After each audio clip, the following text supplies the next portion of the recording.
నమస్కారం దుర్గా కుమార్ గారు. నమస్కారం సుధాకర్ గారు, మన వీక్షకులకు కూడా నమస్కారం.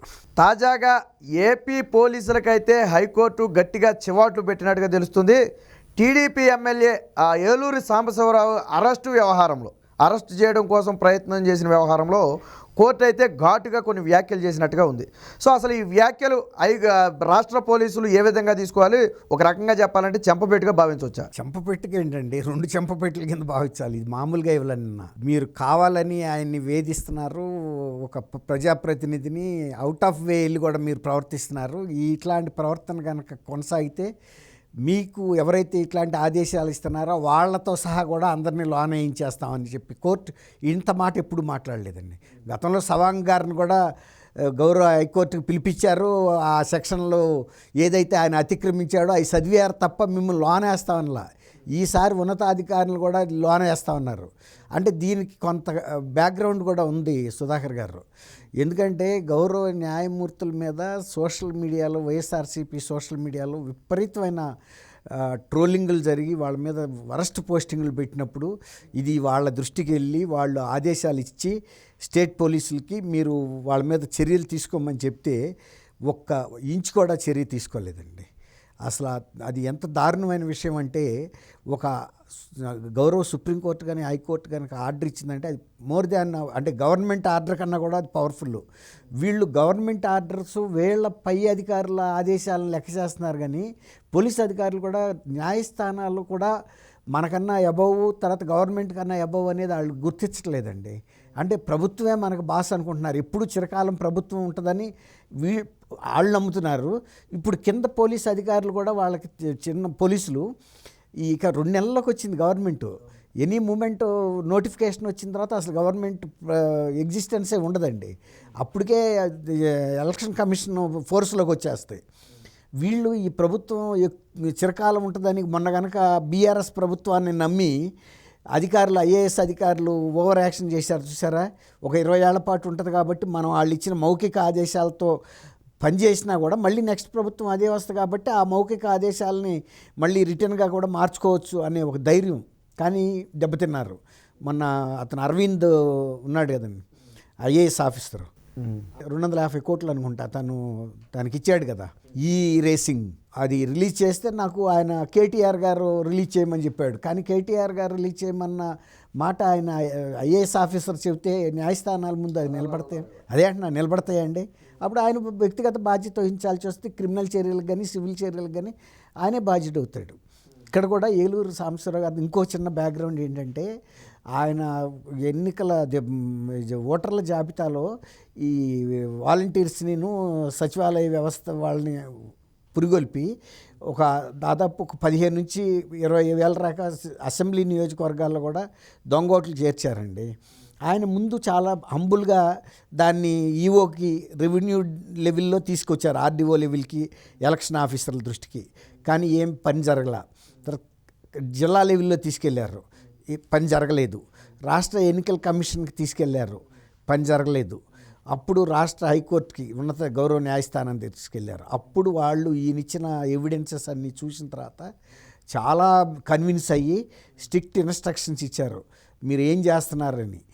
మీరు రాష్ట్ర ఎన్నికల సంఘానికి, తర్వాత ఆయన కేంద్ర ఎన్నికల సంఘానికి కూడా వెళ్ళారండి. కేంద్ర ఎన్నికల సంఘానికి వెళ్ళారు, హోమ్ మినిస్ట్రీకి, అట్లా తర్వాత సుప్రీంకోర్టు వరకు కూడా వెళ్ళిందండి ఇష్యూ. వెళ్ళేటప్పటికి అప్పుడు కొంచెం కథలకు వచ్చింది. ఏంటంటే ఈయన మన మీద ఇంత ఒత్తిడి తీసుకొచ్చాడు ప్రభుత్వం మీద. అంటే ఈ ఒక్క నియోజకవర్గం కాదు, ఇతర చాలా నియోజకవర్గాలు అన్నింటిలోనూ ఇదే పరిస్థితి ఉంది.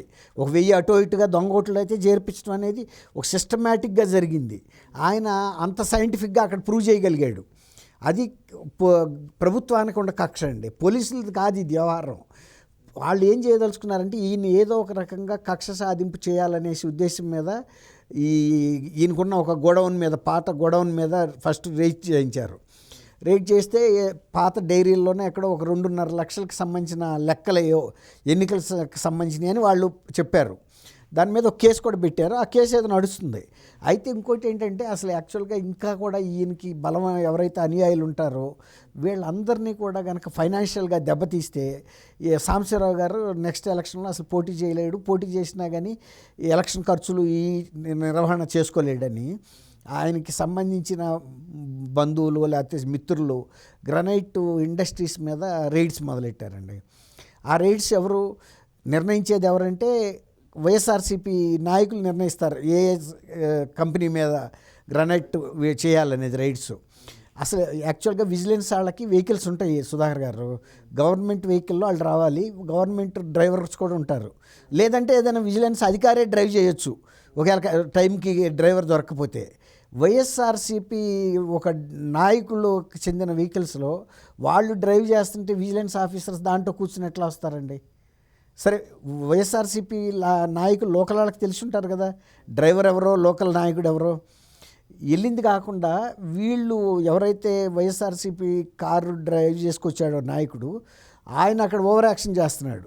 ఇంతలోకి ఈయనకి సాంబశివరావు గారికి ఫోన్ చేశారు వీళ్ళు, ఇట్లా విజిలెన్స్ రైడ్స్ అవుతున్నాయి, ఇట్లా మమ్మల్ని బెదిరిస్తున్నారు, మమ్మల్ని బయటికి ఎవరితోనూ మాట్లాడనివ్వట్లేదు అని. ఆయన కారు వేసుకుని వచ్చి లోపలికి వచ్చేటప్పటికి చూస్తే విచిత్ర పరిస్థితులు ఆయన కనపడినాయి. ఆయన వెంటనే గ్రాస్ప్ చేశాడు. ఎవరైతే ఓవర్ యాక్షన్ చేస్తున్నాడో ఆయన పిలిచి ఈయన ఎవరని అడిగాడు. అడిగితే విజిలెన్స్ వాళ్ళు నీళ్ళు నవ్వులారు. నీళ్ళు నవ్వితే మీ డ్రైవరా అంటే డ్రైవర్ కాదన్నారు. మరి మీరు ఈయన పలానా వ్యక్తి మాకు తెలుసు పలానా పేరు అని చెప్పారు. ఇంతలోకి వెహికల్ కూడా గవర్నమెంట్ది కాదని సాంబశివరావు గారు గుర్తుపట్టాడు. పట్టి వెంటనే ఏం చేశాడంటే వాళ్ళ అనుయాయుల్ని ముందు అసలు డిక్కీలో చూడండి ఏమున్నాయో అని, అసలు కార్ చెక్ చేయండి అసలు వీళ్ళ పరిస్థితి ఏంటని చేస్తే అన్నీ మారణాయుధాలు, కారపొళ్ళు, ఇప్పుడు గొడ్డలో కత్తులు, కొడవళ్ళు, లేకపోతే ఈ కారపొడి ప్యాకెట్లు అండి మూటలు కట్టుకొచ్చారు. అంటే వాళ్ళ సహజంగా అది జాగ్రత్తలో పెట్టుకుని వాళ్ళు తిరుగుతున్నారు వైఎస్ఆర్సీపీ కార్యకర్తలు కానీ నాయకులు కానీ. వీళ్ళకి తెలియదు కదా డిక్కీలు ఏమున్నాయని, వీళ్ళు ఇందులోకి ఎక్కేటప్పటికి అది ఇంతలోకి మీ ప్రెస్ల వాళ్ళందరికీ సమాచారం అందింది. వాళ్ళు వచ్చి ఇదంతా లైవ్ చూపిస్తున్నారు. ఈ విజిలెన్స్ రైడ్స్ అవుతున్నాయి, ఇదిగో ఇట్లా వైఎస్ఆర్సీపీ ఆయనే డ్రైవ్ తీసుకొచ్చాడు వీళ్ళని, ఇతనే ఎక్కువ మాట్లాడుతున్నాడని.